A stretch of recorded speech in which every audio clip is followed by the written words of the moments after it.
pessoal, é a terceira parte aqui sobre o livro, esqueci um detalhe aqui, Cristianismo e Política, História da Igreja. A história de Israel virá depois, preparando um áudio aí, com um estudo sobre Jafé, de um vídeo que eu vi no YouTube. Vou pesquisar melhor sobre a nossa descendência portuguesa, né? A influência de Portugal, e no estudo do Elohim, do canal Elohim, ele disse muito sobre a descendência do povo latino, né? E aí eu preciso pesquisar algumas verdades. Eu achei interessante, mas preciso pesquisar. Eu sei que Jafé foi um dos filhos de Noé. E ele desceu sob uma descendência, viveu sob uma descendência que já estava influenciada pela corrupção. Está no capítulo 6 de Gênesis, é um tema que eu quero abordar. Dentro da história de Israel também vai caber. Já não é apócrifo, é a própria Bíblia também. Que dentro da história de Israel também vamos usar a Bíblia Sagrada. E mais aqui, só um minuto. Uma parte importante que eu achei aqui do livro, né, para encerrar, que não poderia faltar o capítulo 8 que eu estava vendo, a Igreja Política na Idade Antiga, que é a Igreja sob o Império Romano. Aqui, até o terceiro século, das relações entre o cristianismo e o Império Romano foram de natureza conflitiva. A lealdade, a última dos cristãos era Cristo e não a César. Aí vai indo, o cristão recusava prestar culto a qualquer dos deuses nacionais, vai indo, o governo assustava com o hábito de crescimento, a igreja o caráter secreto. Aqui já no tópico 2, a perseguição era generalizada, permanente, variando de imperador para imperador. Aí tem os piores momentos foram vividos sob Nero e Diocleciano, né? Tem as datas aqui, a chamada Pax Longa. Eu conheço a Pax Romana, né? Muitos falavam, quem já ouviu falar da Pax Romana, né? E aqui o livro está abordando a Pax Longa, que é de 260 a 303, né? É um outro dado que eu não conhecia, né? Durante todo o tempo, porém, o cristianismo era considerado uma religião ilegal. Aí tem o tópico 3 aqui que eu queria, que a situação somente começava a mudar a partir de 311, segundo aqui o dado do livro, com o edito de tolerância decretado pelo imperador do Oriente Médio.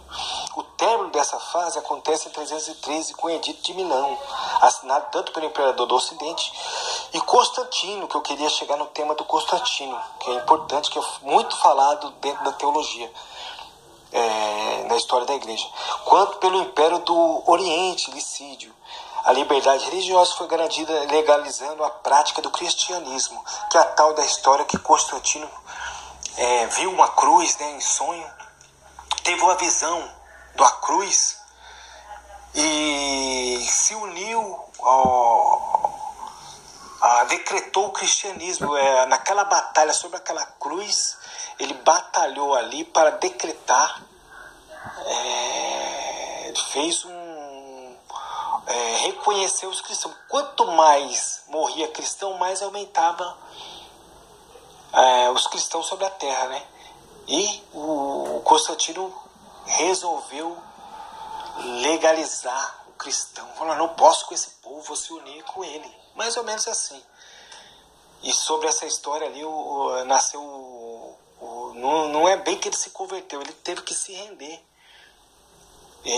a dar liberdade aos cristãos. Daí nasceu o catolicismo, né? Não o cristianismo em si. O cristianismo vem desta época, né? Não se pode negar a influência das circunstâncias no pensamento dos homens e dos grupos sociais. O cristianismo daqueles primeiros séculos vivia tensão entre a propagação da fé e a necessidade de sobrevivência. Queria ser cidadãos obedientes ao mesmo tempo que, mesmo não querendo, representava uma ameaça à velha civilização e ao antigo império. Representava os cristãos um subgrupo e uma subcultura, desenvolvendo-se em muitos uma mentalidade defensiva, buscada no íntimo de cada ser e na experiência do próprio grupo. Tá aí, ó, né? Para que qual mal está se metendo vivo livre. vivo e livre, e não muito lugar para a elaboração da doutrina política, nem para influenciar o Estado. Quanto a este, além de ser visto em sua instrumentalidade satânica, não aceitava a presença dos cristãos em seus quadros dirigentes. Aí é isso que restava para os cristãos um aprofundamento pessoal da fé e um inevitável intimismo, transcendentalismo e uma busca de unidade grupal, que não deixava de ter, sociologicamente, um caráter sectário. Os grandes períodos de valorização da vida, do além e do futuro, são aqueles que a vida do aqui e do agora é difícil de ser vivida.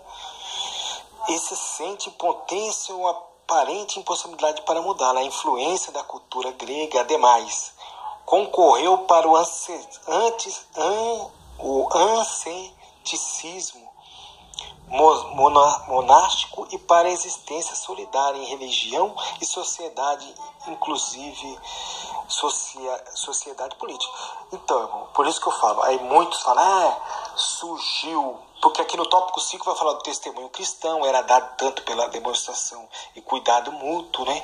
Aí vai indo, nem a crença, nem o retorno breve do Senhor, nem os contrastes entre os valores do reino de Deus, os anti-valores do Império Romano, nem os valores do reino de Deus, os anti-valores, influência negativa de certos aspectos da cultura helênica, nem perseguições, aí vai indo, E no tópico 6 de novo aqui, a questão do imperador Constantino, que foi sem dúvida o divisor de água na história da igreja. Pode-se questionar sua conversão, mas não se pode questionar sua influência. Tá vendo? Em relação ao cristianismo, venceu uma velha máxima política. Se não pode derrotar o inimigo, alicia-se ele. Eu tinha lido? Tá aí, ó. E o cristianismo crescer e seus seguidores estavam em toda parte. O Deus dele parecia forte. E vai indo, a sua doutrina era universal e podia servir de elemento ideológico, unificador. Então, tá aí, irmãos. Depois do próximo tópico, os pensamentos sociais dos pais e tal. E que Deus abençoe. Vai vir Agostinho também, no tópico 12. Então, já por aqui, né? Capítulo 8. Que Deus abençoe a todos, em nome de Jesus Cristo.